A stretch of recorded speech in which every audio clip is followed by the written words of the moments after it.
আসসালামু আলাইকুম সম্মানিত দর্শক, আজকে আপনাদেরকে দেখাবো একটি গাউন গোল জামা কিভাবে সঠিক নিয়মে কাটিং করতে হবে। তো দেখুন, একটি গাউন গোল জামায় মারাত্মক কয়েকটি সমস্যা আছে, তার একটি গুরুত্বপূর্ণ সমস্যার কথা বলি। তো আপনারা অনেকজনে কমেন্টে লিখে থাকেন একটি গাউন জামা যখন কাটিং করতেছেন, যখন সেলাই করতেছেন তখন আপনার ঠিক থাকতেছে, যখন আপনি দুই একদিন পরতেছেন বা ধুয়ে দিচ্ছেন তখন যে কোনো এক সাইড ঝুলে যাচ্ছে। এই সমস্যাটি আপনি কিভাবে সমাধান করবেন, আজকের এই ভিডিওতে আপনাদেরকে আমি দেখিয়ে দেবো এই সমস্যাগুলো কীভাবে সমাধান করতে হবে। তাই আপনাকে বলবো ভিডিওটি না টেনে যত আপনারা ব্যস্ততা থাকুন এই ভিডিওটি মনোযোগ দিয়ে লাস্ট পর্যন্ত দেখবেন, আর আপনার সমস্যাগুলোর সমাধানগুলো পেয়ে যাবেন। তো চলুন আমি কাটিংটি করে দেখাই। তো দেখুন, সর্বপ্রথম আমরা কাপড়টিকে একবারে ওপেন করে নিয়ে নেব।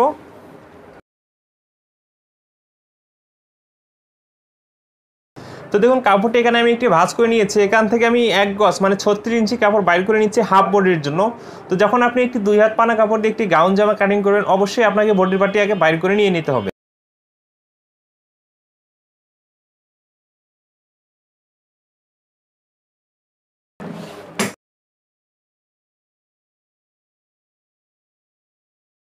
তো দেখুন, এখানে আমি হাফ বডির জন্য কাপড়টি বাইর করে নিয়েছি। এরপর এখানে আমাদেরকে একটি ভাঁজ করতে হবে। তো দেখুন, তারপরে আপনার বডি অনুযায়ী ঠিক আছে কাপড়টিকে দিকে আরেকটি ভাঁজ করে নিয়ে নিতে হবে। তো দেখুন, এইভাবে ভাঁজটি করে নেওয়ার পরে আমাদের শোল্ডার সেলাই মার্জিন কাপড় রেখে, তো দেখুন এখানে আমি হাফ ইঞ্চি কাপড় রেখে একটি মার্জিন করে নিচ্ছি। তো দেখুন, এই জামাটির বডিটি আমি 34 ইঞ্চি দেবো। তো 34 ইঞ্চির জন্য শোল্ডারটি কত ইঞ্চি নিতে হবে, এখানে 6 ইঞ্চি 2 পয়েন্ট নিতে হবে। তো দেখুন, এখানে আমি 6 ইঞ্চিতে মার্জিনটি করে নিচ্ছি। এবং দেখুন 34 ইঞ্চি বডির জন্য আমরা আরমোলটি কত ইঞ্চি নেব, 6 ইঞ্চি নিয়ে নেব। তো এখানে আমি 6 ইঞ্চিতে মার্জিনটি করে নিচ্ছি। তো দেখুন, এরপরে আমাদের বডির মাপগুলো নিয়ে নিতে হবে। আমরা কামিজের যে সিস্টেম মাপগুলো নিয়ে থাকি হুবহু একই সিস্টেম মাপগুলো নিয়ে নিতে হবে।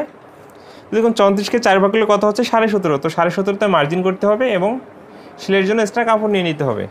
তো দেখুন, এরপরে আমাদের ঠিক আছে কামিজের যে সিস্টেম হিপের মাপ নেই, এখানে হিপের মাপটি নিয়ে নিতে হবে। তো হিপের মাপটি আমি 34 দেবো। 34কে 4 ভাগ করলে 8.5 ইঞ্চি এবং সেলাই মার্জিনের জন্য এক্সট্রা কাপড় নিয়ে নিচ্ছি। এবং দেখুন, এখানে পেটের মাপটি নিতে হবে। পেটের মাপটি এখানে আমি 28 ইঞ্চি দেবো। 28কে 4 ভাগ করলে কত হচ্ছে 7 ইঞ্চি। তো 7 ইঞ্চিতে মার্জিন করতেছি এবং সেলাই মার্জিনের জন্য এক্সট্রা কাপড় নিয়ে নিচ্ছি। তো দেখুন, এই হাফ বডিটি আমি 16 ইঞ্চি লং নেব। তো এখানে মার্জিনটি ফিতে রাখতে হবে, রেখে আমি 16 ইঞ্চিতে মার্জিন করতেছি এবং সেলাই মার্জিনের জন্য এক্সট্রা কাপড় নিয়ে নিচ্ছি।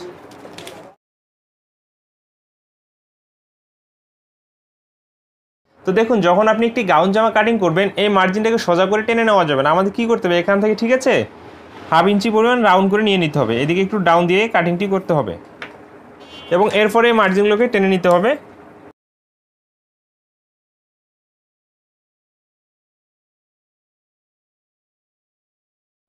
তো দেখুন, আমি আরমোলটি রাউন্ড শেপ করে দেখাচ্ছি। আমি খুব নর্মালিভাবে আরমোলটি রাউন্ড শেপ করে দেখাচ্ছি আপনাদেরকে।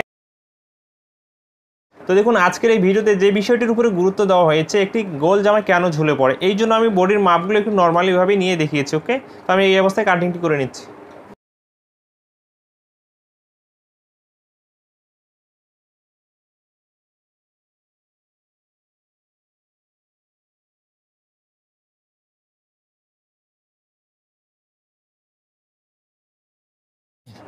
তো দেখুন, এখানে আবারও আমি কাপড়টি নিয়েছি। এখন আমাদেরকে হাতার কাপড়টি আগে বাইর করে নিয়ে নিতে হবে।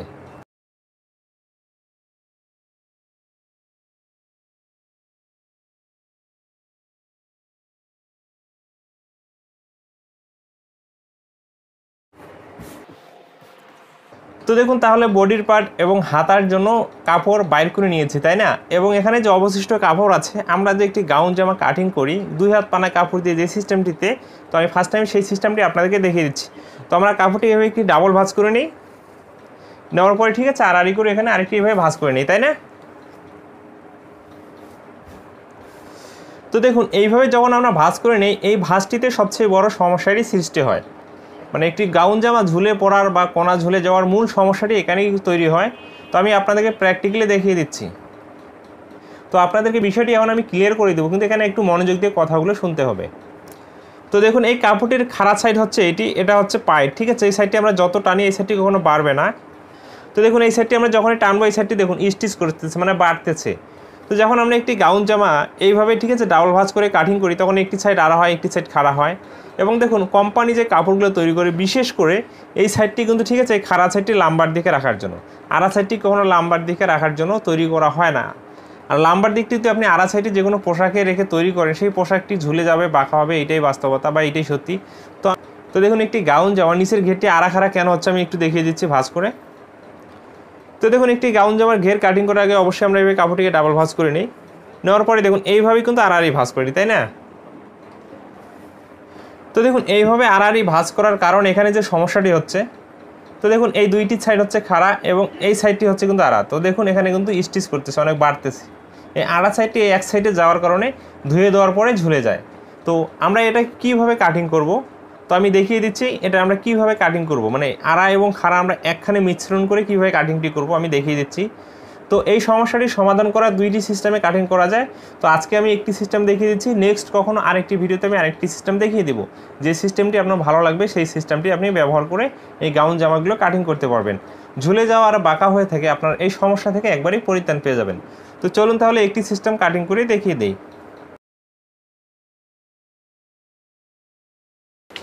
তো দেখুন একটি গাউন জামার ঘের কাটিং করার সময় আমাদেরকে একবার এভাবে ডাবল ভাঁজ করা যাবে না, যেটা করতে হবে আমাদেরকে সিঙ্গেলভাবে কাটিং করতে হবে।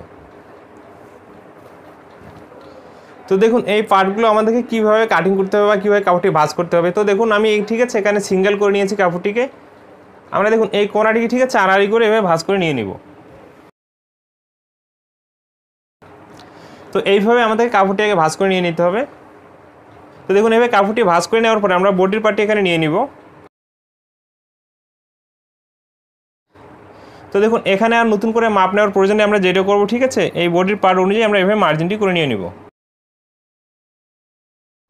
এবং দেখুন ঘেরের পার্টির সাথে আমাদেরকে এভাবে রাখতে হবে। তো দেখুন এরপরে আমাদের লাম্বার মাপটি নিয়ে নিতে হবে। তো দেখুন এখানে 1/2 ইঞ্চি সেলাই মার্জিন কাপড় বাদ দিয়ে ফিতাটি ধরতেছি, ধরে আপনার যতটুকু লাম্বার প্রয়োজন আপনি নিয়ে নেবেন। তো এই গাউন জামাটা আমি 44 ইঞ্চি লং দেবো, তো 44 ইঞ্চিতে মার্জিন করতেছি। তো দেখুন নিচে মুড়িয়ে সেলাই দেওয়ার জন্য এবং এখানের জয়েনের জন্য আমি 1.5 ইঞ্চি কাপড় এখানে এক্সট্রা নিয়ে নিচ্ছি। এবং আমাদেরকে যেটা করতে হবে ঠিক আছে, ফিতাটি এখানে রাখতে হবে, রেখে আমাদের ঠিক আছে ঘেরের মার্জিনটি করে নিয়ে নিতে হবে। তো দেখুন এখানে কত ইঞ্চি হয়েছে, 45.5। তো দেখুন এবার 45.5 ইঞ্চি করে মার্জিনটি করে নিতে হবে।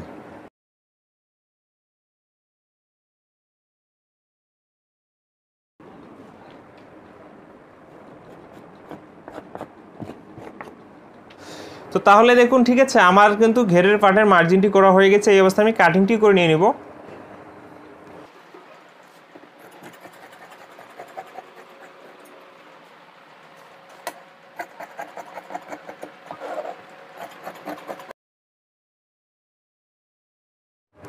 তো দেখুন এই পার্টটি যদি আপনাকে উল্টিয়ে দেখাই, তো দেখুন এখানে জয়েন পড়েছে এবং আড়া খাড়াটা এখানে আবারও আপনাদেরকে বুঝিয়ে দিচ্ছি। তো দেখুন এই পার্টটিতে পায়ের আছে, এই পার্টটি হচ্ছে খাড়া এবং এই পার্টটিতে দেখুন পায়ের নেই, এরা হচ্ছে আড়া সাইড, তাই না? আমাদেরকে এখন কীভাবে আরেকটি ঘের কাটতে হবে এবং জয়েনের কাপড়টি কীভাবে বাইর করতে হবে এখানে খুবই মনোযোগ দিয়ে আপনাকে লক্ষ্য করতে হবে বা মনোযোগ দিয়ে ভিডিওটি দেখতে হবে। ওকে, তো আমি ঠিক আছে এই পায়ের পার্টটিতে আমি এভাবে চক দিয়ে চিহ্ন দিয়ে নিচ্ছি এবং এখান থেকে আমরা বডি পার্টটি একবারে সরিয়ে নেব।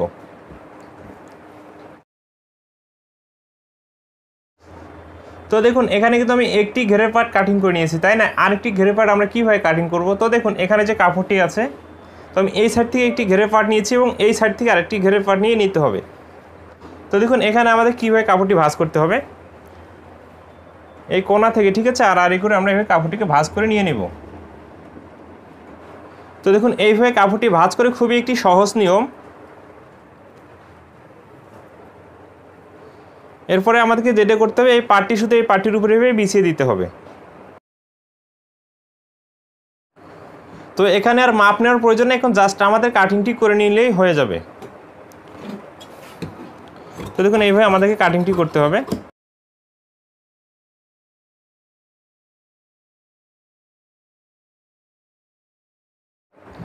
তো দেখুন এখানে ঠিক আছে জয়েন পড়েছে, এখানে যে অবশিষ্ট কাপড় আছে এই কাপড়গুলোতে আমাদেরকে জয়েনগুলো দিয়ে দিতে হবে। তো দেখুন এইভাবে আমাদেরকে দুইটি ঘেরের পার্টে কাটিং করে নিয়ে নিতে হবে। তো আমি জয়েন্টটি নিয়ে আবার ভালো করে আপনাদেরকে মিলিয়ে দেখাচ্ছি। ওকে,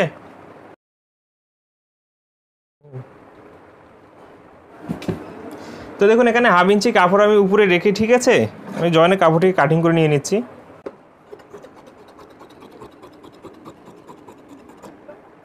তো এইভাবে আমাদের জয়েনের কাপড়টিও কাটিং করে নিয়ে নিতে হবে।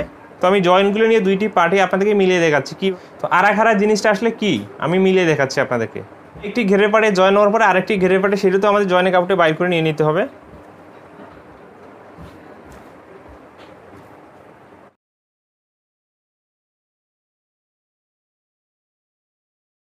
তো জয়েনের কাপড়টি আমি ঠিক আছে সাধারণভাবে বাইর করে দেখাচ্ছি আপনাদেরকে। তো আমি এখানে মার্জিন ছাড়াই ঠিক আছে কাপড়টি কাটিং করে নিচ্ছি। আপনারা অবশ্যই মার্জিন করে সুন্দর করে ঠিক আছে জয়েনের কাপড়টি বাইর করে নিয়ে নেবেন।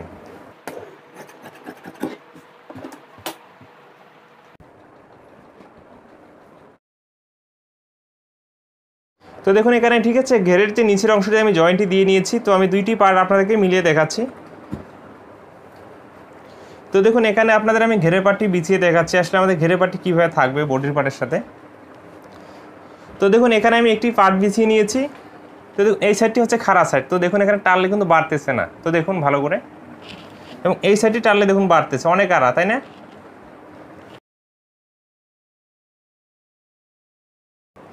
এবং একইভাবে কিন্তু এই পার্টটি আমাদের এইভাবে থাকবে।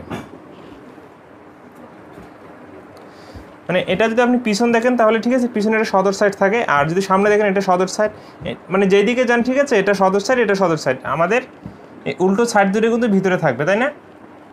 আমি এইভাবে রেখেছি। তো দেখুন সম্পূর্ণ ঘেরে পার্টি আপনাদেরকে আমি দেখাচ্ছি।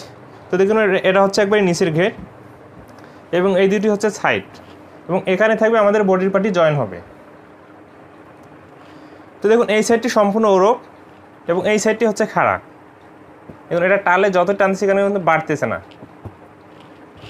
তো দেখুন আমাদের এই দুইটি সাইড যখন জয়েন হবে এই সাইডটি যদি কখনো ছেড়ে দিতে চায় বা ঝুলে যেতে চায় এই সাইডটি কিন্তু ঠিক আছে আমাদেরকে এটার ব্যালেন্সটি ঠিক রাখবে। এই খাড়া সাইডটি আড়া সাইডের ব্যালেন্সটি ঠিক রাখার জন্য সহায়তা করবে, কারণ এই জন্য আমাদের এই দুইটি সাইড যখন একসাথে জয়েন হবে এই সাইডটি আর কখনো ঝুলবে না। তো একইভাবে দেখুন এখানেও আপনাদের আমি দেখাচ্ছি। তো এই নিচের সাইডটি হচ্ছে আড়া, তো দেখুন অনেক স্টিচ করতেছে, মানে এটা ধুয়ে দিলেই ঝুলে যাবে কিন্তু। এবং দেখুন এই সাইডটিতে পাইরেছে, এটা হচ্ছে খাড়া। তো দেখুন এই দুইটি সাইড যখন আমাদের জয়েন হবে, তো দেখুন এই নিচের সাইডটি যে আড়া আছে এটা ধুয়ে দেওয়ার পরে কিন্তু অবশ্যই ঝুলে যাবে বা ঝুলবেই, এইটা হচ্ছে বাস্তবতা। এবং একইভাবে আমরা যদি এই সাইডটি দেখি এটা হচ্ছে খাড়া, এই কিন্তু কখনো ঝুলবে না, আর এর সাথে কেউ থাকলে তাকে ঝুলতেও দিবে না। তো এই দুইটি সাইড যখন এভাবে জয়েন হবে এ ঝুলতে চাইলে এই কিন্তু আর ঝুলতে দেবে না। তাহলে দেখুন এই সাইডে একটি আড়া সাইড এবং খাড়া সাইড, এবং এই সাইডে একটি আড়া সাইড একটি খাড়া সাইড। তো একটি গাউন জামার যদি আমরা নিচের ঘেরের পার্টগুলো এইভাবে বাইর করি, সেই গাউন জামাটির কণা ঝুলে যাওয়া এখানে আপনি 0% বলতে পারেন, মানে কখনো ঝুলবে না এটা আপনি বলতে পারেন। তো আরও একটি সিস্টেম আছে, সেই সিস্টেমটি আমি অন্য ভিডিওতে দেখাবো, এবং আপনারা যদি রিকোয়েস্ট করেন এই গোল জামাটির সেলাইয়ের ভিডিওর জন্য অবশ্যই আমি দিয়ে দেবো, সেটা আপনাদের কমেন্টের উপরে নির্ভর করবে। তো দেখুন তাহলে একটি গোল জামার নিচের ঘেরটি আমরা এইভাবে কাটিং করে নিয়ে নেব, তাহলে কখনো আমাদের কোনাগুলো আঁকা বাঁকা হবে না, ঝুলে যাবে না। তাহলে সমস্যাগুলো আমাদেরকে এইভাবেই সমাধান করে নিয়ে নিতে হবে। তো দেখুন তাহলে আমি হাতারি কাটিং করে দেখাচ্ছি না, তো হাতারি আপনার ডিজাইন মতো আপনি কাটিং করে নিয়ে নেবেন। তো ভিডিওটি হয়তো এমনিতে অনেক বড় হয়ে গেছে, ভিডিওটি লাস্ট পর্যন্ত দেখার পরে আপনার যদি ভালো লেগে থাকে বা আপনার কোনো মূল্যবান মতামত থেকে অবশ্যই কমেন্ট বক্সে জানিয়ে যাবেন। ভালো থাকবেন, সুস্থ থাকবেন, নিজের প্রতি খেয়াল রাখবেন। অন্য কোনো ভিডিওতে আবারও কথা হবে।